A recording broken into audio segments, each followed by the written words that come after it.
Well,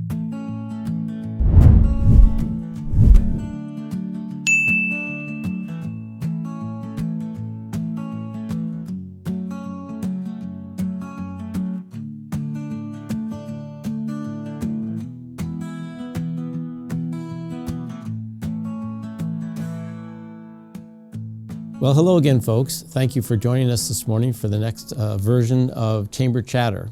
My name is Ray Lagan. I'm the Executive Director for the Granby-Simsbury Chamber of Commerce, and I'm thrilled that you're choosing to join us today. In the next half hour or so, we're going to spend a few minutes learning about the International Skate Center here in Simsbury. I'll introduce you to our two newest friends joining us today for, again, a little bit of the history of the Skate Center. We'll talk about some of the current excitement and the projects that are going on there right now, and then we'll look ahead to the future and the impact that the Skate Center will have on our community. But let me begin by thanking you again for joining us and introduce you to Sean Kelly, the Director of Marketing for the International Skate Center, and to Jackie Volker, who is the Fitness and Sports Performance Director. I got that right? Yep, you did. Thank you. All right, perfect. That's a mouthful. Thanks for having us. It is a mouthful. All right. Well, we're thrilled that you're here. And again, knowing that you're both here and the high talent that you bring to your organization, when you're here, who's running the show? I mean, it seems like somebody should be back there taking care of things. Yeah, I think the ownership's put together a great team. It's a sports facility, right? So team is a big part of it. And, sure. So there's a good team that they've assembled back at the shop that are making sure things are going smooth. Okay. Well, again, I'm thrilled that you're both joining us, but we'd love to hear a little more about your personal background, kind of what brought you to the Skate Center, and is it hitting the mark for you? Is it what you thought it would be? Maybe, Sean, you go first. Yeah, of course. I'm really happy to kind of be back involved in an athletic facility. I started working at a sports-specific facility in Farmington that was soccer-specific, but got away from that for a little bit. Was working more in the corporate world and doing marketing for a luxury German door hardware company. Okay. Not something that you can really sink your teeth into. So yeah.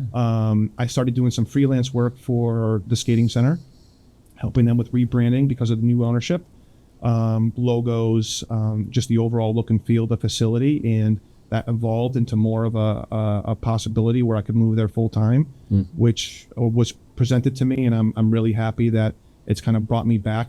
Not only very close to home where I live in Granby, but getting back into a sports facility has been a dream come true. Good. So it's working out for you then. I'm loving it, yeah. How about you, Jackie? Same? Oh, it's working out great for me too. My background, I've been in the health and fitness industry for, 30 plus years. I started when I was 5 years old. I'm just kidding.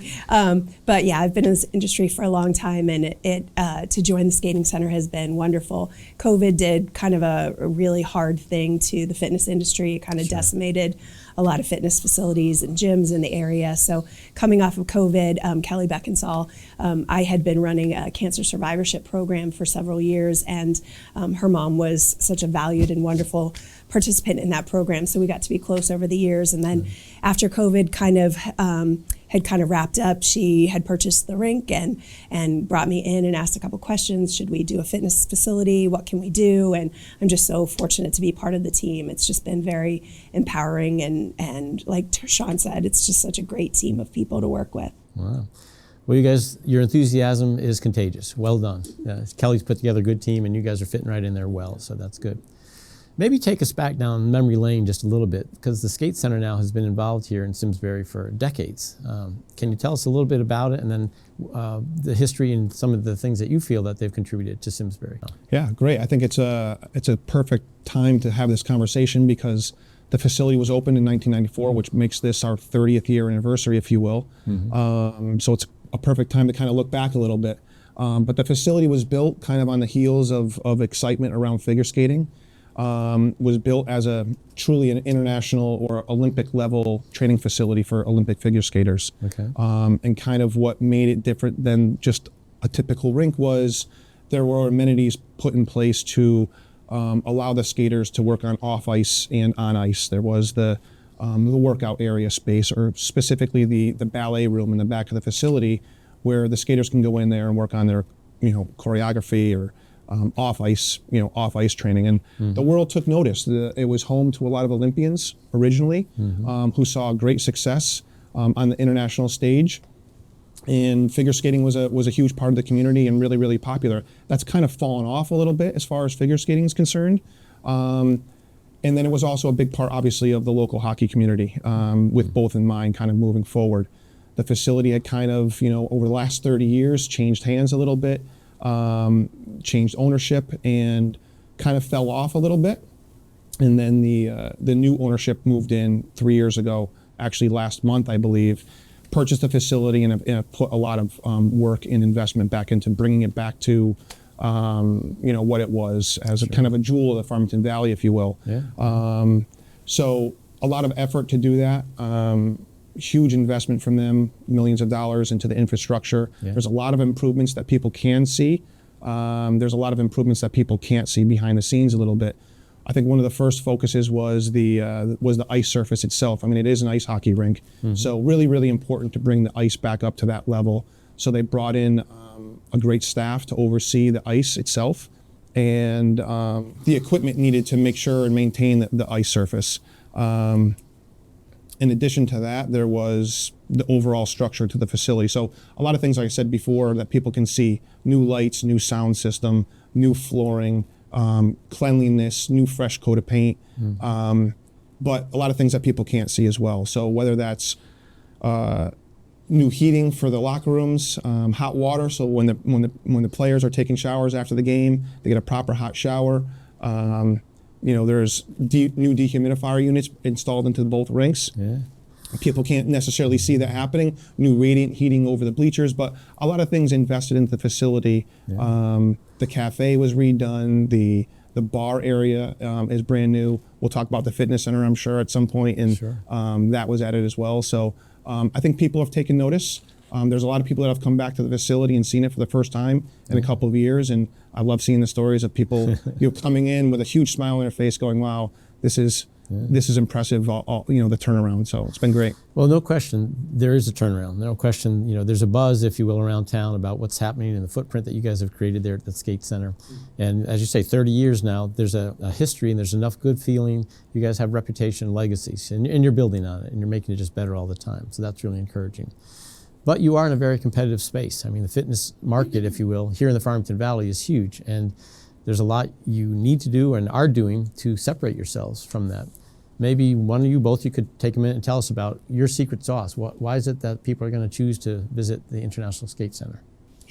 Yeah. Well, really quick on the ice side, like I said before, people have taken notice. Whether it's figure skating or hockey, the local community for both of those have kind of seen the ISCC come back to its former glory. Yeah. Certainly the amenities, the added amenities from the updated cafe, improved pro shop, the bar upstairs, but we're really more than just a rink. It's kind of a marketing cry for us, recently with the addition of Jackie in the fitness center. But I think people sometimes don't realize that we have a full, fitness center that's built within the facility itself. But Jackie obviously can expand much more on the fitness center side of things. Is there more you'd want to say than Jackie in reference to the secret sauce? What would make the International Skate Center kind of unique? The secret sauce is we're kind of unique in all the improvements on the hockey and the figure skating side, but the extra little added element is the addition of the fitness center. We started out with a small boutique fitness center, and actually we've had membership growth, so that allowed us to expand the fitness facility. So we kind of serve two audiences. We serve a general population that are looking to do personal training or aren't really fully interested in a big box gym where they're lined up with 25 treadmills, breathing everybody's air. We have enough space, and we're small and boutique to kind of support that community need. And then we have a beautiful, like Sean was talking about, the ballet studio that was originally built for the off-ice training for the figure skaters, lended itself to the creation of the beautiful group exercise room. So we offer 35 group exercise classes. The fitness center is new with state-of-the-art equipment. It's small, it's a niche. We're not a big box gym. We don't have any long-term contracts. So I think that's kind of set us apart in the industry. We're not trying to compete with everybody. We're trying to carve out our niche. And the two kind of aspects of that are general population who want a small boutique, unique fitness experience. But then also a lot of our audience is the athletic, sports-specific training that we're doing. We do off-ice training for youth from U8 all the way up to U19, boys and girls. And we're really trying to carve a niche in that sports-specific training arena. So Jackie, is that customized training? Like, would I have a trainer that's specific to my program, what I need, or is this for the whole team, the whole group, the whole class, or is it both maybe? On both ends. So for the general population, we work with members that have specific goals, and we customize our programming geared on or based on their specific goals. So they're able to work with our very experienced trainers to do customizable programming, and they can meet with their trainers once or twice a week, and that's kind of for the general population. For the youth sports specific training, we start out with assessments. We have very specialized trainers that are certified in some of the more like speed and agility and power athletic type of certifications. So they can bring that type of training to all of the athletes that participate. And so we do a lot of personal athlete development growth based on those assessments. So we kind of start out with those athletes and see what their needs are and how we can help them build strength, power, and agility, and increase their overall sports performance. Sounds like a pretty robust program to me. I would like to hear more about the international aspect. Is that still a good part of your name? Should you be considered international? Yeah, that was the focus of the facility when it was first built, but there's still their international flair, if you will. On the figure skating side, we have a large group from Mexico that come up every summer for our Summer of Gold program. We have two great staff members that kind of oversee that, the Petrenko family. There's Vladimir Petrenko, who was a world junior champion in his own right, and his son Daniel, who oversee our figure skating and our figure skating club. But there's that whole group from Mexico that come up every year and coach and learn from the Petrenkos, in the facility. Another one is, not necessarily in the rink anymore, but kind of a claim to fame for Simsbury as well is Maxim Naumov, who was raised and actually graduated here in Simsbury High School. He trains now out in Boston, but he grew up at the ISCC, skating at the ISCC. And he was in the most recent U.S. figure skating championships, the pewter medalist, which means he is currently the fourth best men's singles figure skater in the country. Okay. So there's that, which is really, really nice. And he still comes back for events and still a big part of the facility. And then on the hockey side, we have a junior team, two junior teams now that participate out of the facility under the name of the Nor'easter. But there are some international players on those teams. Certainly some players from America, from all over the country, even as far away as Arizona. But there's some Canadians, there's an Estonian, and a Latvian player on those teams as well. So there's definitely still an international flair. Do you market internationally? Are you reaching out somehow programmatically to try to bring international, or is that? I think, Not that you need to, because it sounds like your other programs are going gangbusters. Yeah, I mean, so much on the hockey side, there's some people doing some recruitment. There are kids from other countries that want to come and participate in that junior hockey league that are looking to play some collegiate hockey. So there's some reach there in a destination for those players. On the figure skating side, their participation in the involvement, the excitement around figure skating is starting to grow back a little bit more for us. Yeah. In part because we have our own U.S. figure skating sanctioned club, the ISCC Figure Skating Club. And having that in-house under our umbrella will now allow us to bring in some additional regional competitions, which will just, increase the exposure to the facility within the figure skating world. But as I said earlier, people are already taking notice. The ice surface is fantastic. The coaches that we have in place and some of the relationships, Bill, are definitely getting back in, and the word is now back out. Sean, that old saying, you build it and they will come. It sounds like you've done that. You've done the heavy lifting. You got the facility in place. It's just getting better all the time. So talk to me about the current programs. What events, what programs are going on right now? And I'm not sure who to ask the question to. Maybe it's both. Well, I'll start. There's a wide range of in-house programs that we have. Like I said before, we've just started our own figure skating club, the ISCC Skating Club, which is U.S. Figure Skating Sanctioned Club. We have the largest and fastest growing learn to skate program in the state, which is head up by Juliet Zielinski at the ISCC, who's also one of our figure skating coaches. So that's really exciting as well. So there's a lot of grassroots younger skaters coming through, and they have two paths to go, whether it's the figure skating path or the hockey path. There's hockey clubs that are under the ISCC umbrella. On the girls' side, we have the Northern Connecticut Lights, and on the boys' side, we have the Nor'easter, the Northern Connecticut Nor'easter. That's all part of a youth hockey club called Northern Connecticut Hockey, which is part of the facility. We obviously have our own leagues and clinics and camps. And then we have a lot of things that are open to the public as well, whether that's public skate, drop-in open hockey, open figure skating. And then we're really proud to be partners with some great organizations. There's the Connecticut Special Olympics, which come every year. Also the Connecticut Nutmeg Games. And the third year coming up now, we'll have Scott Hamilton and his organization returning back to the facility. And you're going to tell us, one of you are going to tell us a little more about that too? So the Skate to Eliminate is near and dear to my heart, being a cancer survivor, and we've raised almost $100,000 in the past 2 years that we've participated in the program with Scott. It's such a dynamic event, and it was so amazing to see the rink revitalized, but then have Scott come back for that first event 2 years ago. So the Skate to Eliminate is coming up for the third year in May, but it's just such a wonderful event to support the community and support cancer survivors. I was there last year, and it was a packed house. I mean, you sold out, I think, right? Absolutely, yeah. It's a huge show. People can't recognize the place when they come in. It's done really well. Part of the goal, it's a cancer fundraising event, right? So over the last 2 years, we've raised nearly $100,000 that's been split between not only Scott's organization, which does cancer research, but also Connecticut Children. So it's a great event. Whether you just come for the skating, it's great, but the idea behind, the focus of the event itself is pretty special. Well, I know just being at the event itself, we had pretty good seats, but you felt like they were right in front of you. I mean, you could reach out and touch them. So it's really live performance for sure, but you feel like you're almost part of the energy. Yeah, I got something for you, Ray, too, because going forward this upcoming year, we'll actually have on-ice seating. So you'll actually be there you sitting go. All right.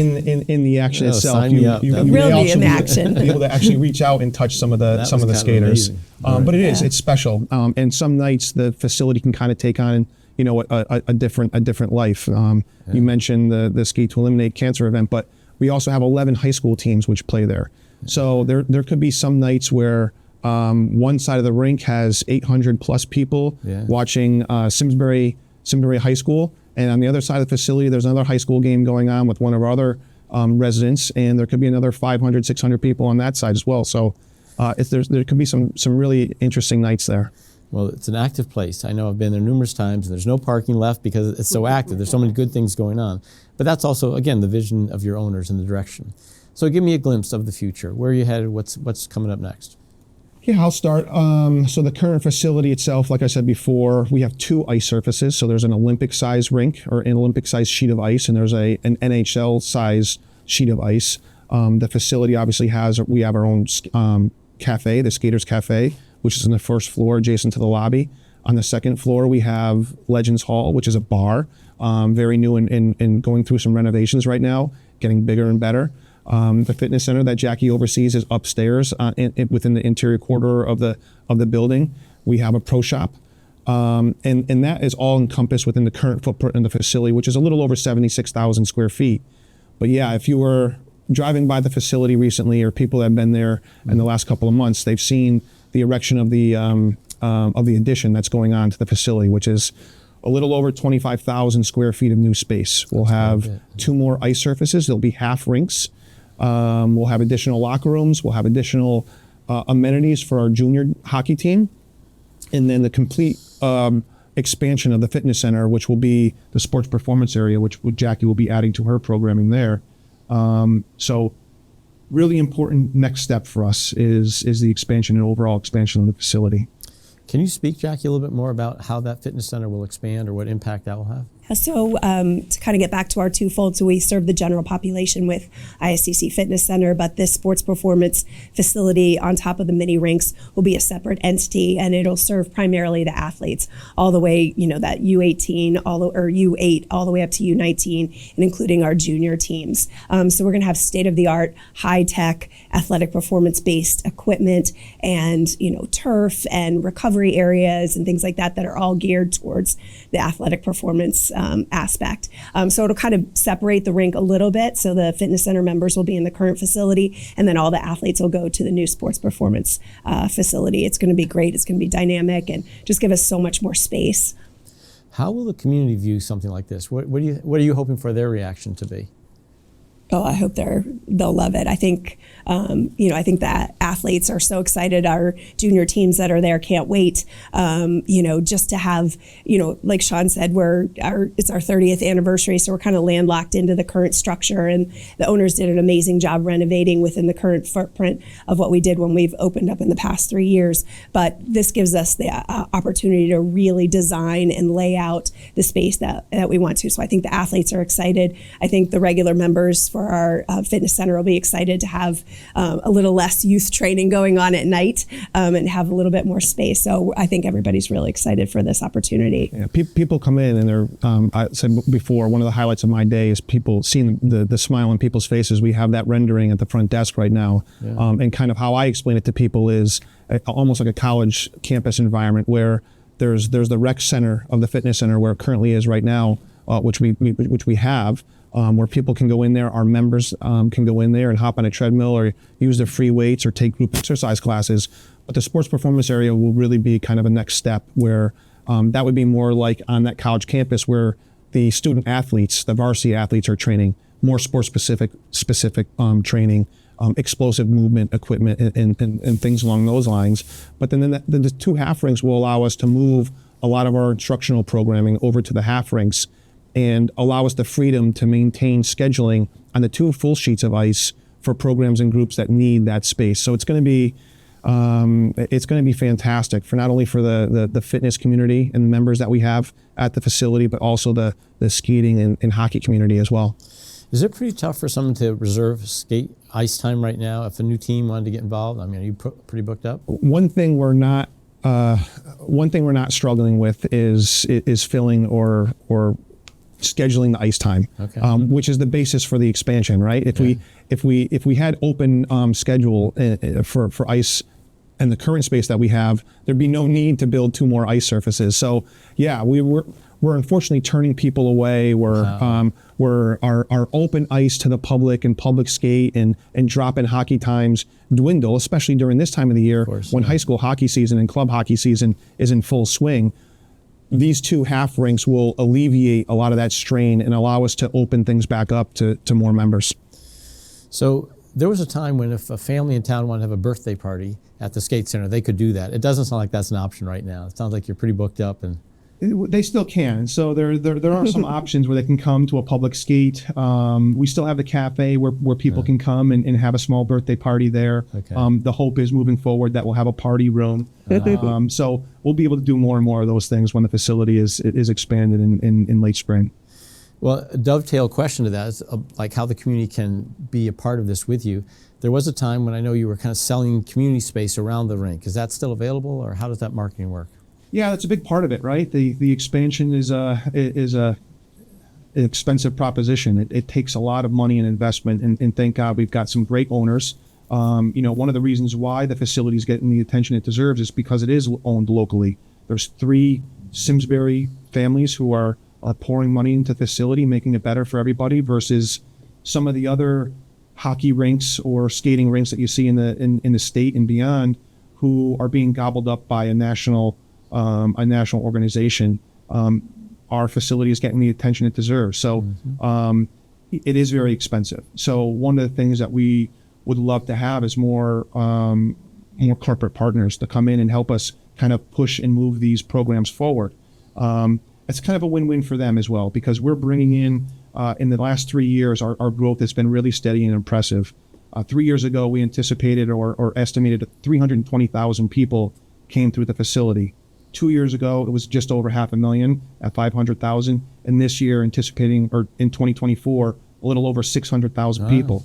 So what does that mean for the local community? Well, and local businesses, that's a lot more people driving through Simsbury, who need gas, who need a place to stay, who maybe need a place to eat above and beyond our Skaters Cafe. Sure. Convenience, local attractions.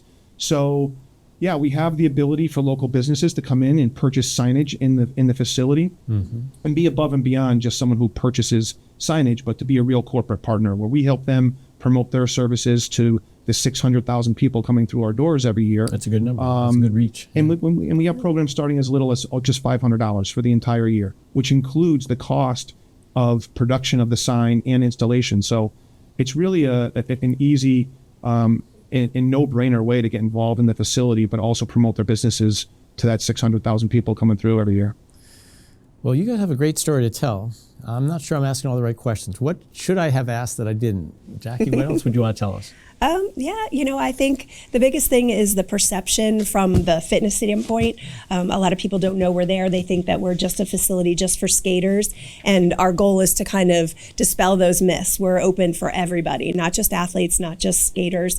So we want the community, if you're looking for a boutique kind of fitness center that gives you that small community feel, we want you to come to ISCC. I think we have a lot to offer. I think we have talented trainers and fantastic group exercise instructors and great programming. So from my perspective, the question is how can we get the word out there? And so I think opportunities like this are wonderful, and we really appreciate you inviting us here to do this today, because we want to get the word out there. We want to grow smart and grow well, but we want to kind of keep growing in that slow, steady growth. So, Sean, anything else? What else should I be asking that I'm not? Yeah, no, I think we've covered a lot. I think obviously the opportunity to come here and speak, get the word out to the local community. We are truly a community-based company, seeing that it's owned locally.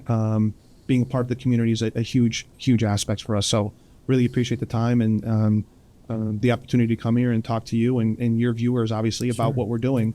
But the biggest thing, like Jackie said, is we're really more than just a rink. It's really more than just a place where hockey practice and hockey games or a little bit of skating happens. There's a lot more that's going on there. We're building something special, kind of revitalizing the ISCC to be more than just a building, to be a jewel back in the Farmington Valley. So I'd love to have the involvement from as many people that want to kind of jump on board. Well, please, on behalf of the Chamber of Commerce and our viewers, thank your owners for the investment they're making into our community, into the facility, into the town. I mean, we are a much better place because of the work that you guys are doing. So may your tribe increase. Thank you. Thank you so much. I know the other plug is that we have, as the Chamber of Commerce, rented space for a conference there once or twice. And by having a full service conference room, you had the lunch, you had the hors d'oeuvres, you had everything right there, and the ability to kind of look over the ice and see what was going on there. It was just a great facility for that. And the fact that it's local.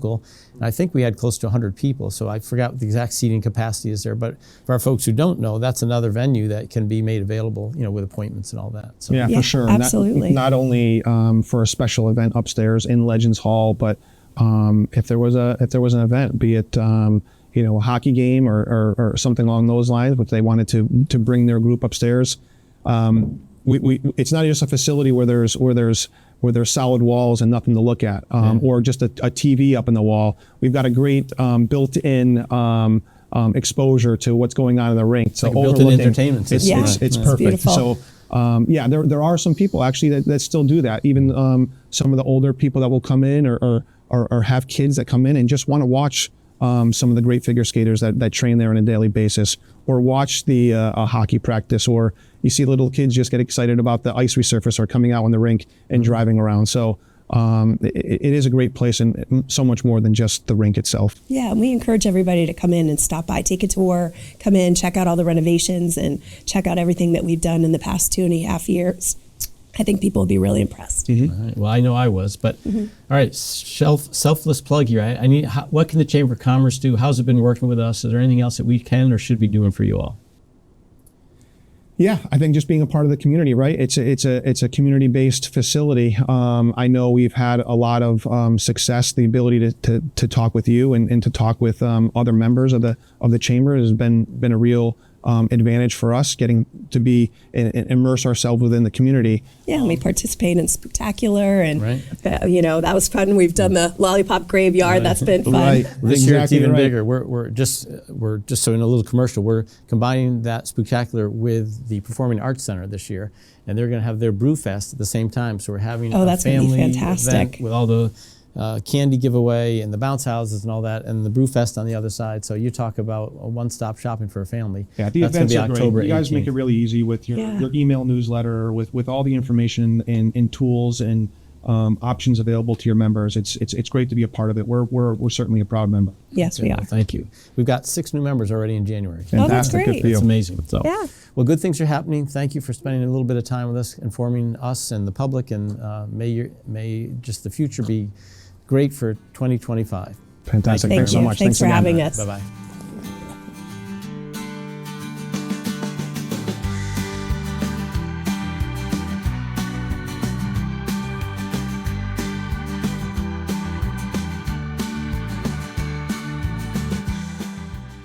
For over 40 years, SCM has been the voice of our town, bringing us together through local programming, education, and live broadcasts. SCM isn't just about television. It's about empowering our community, ensuring our voices are heard during government meetings, and celebrating milestones like our high school graduations. But today, SCM faces a challenge. Our funding structure is based on television subscriptions. And it's no secret, people have been cutting the cord. With a shift to internet-only subscriptions, SCM receives less revenue, even though all our programming is freely available online. We need your support. We need your support. We need your support. We need your support. we need your support. Your donation can make a difference. It will ensure that SCM remains open, continues to educate our youth, and keeps our community informed. Thanks to SCM, I've been honing my creative skills, helping me work towards my college degree. SCM is crucial for keeping our community connected. SCM isn't just here to broadcast local events.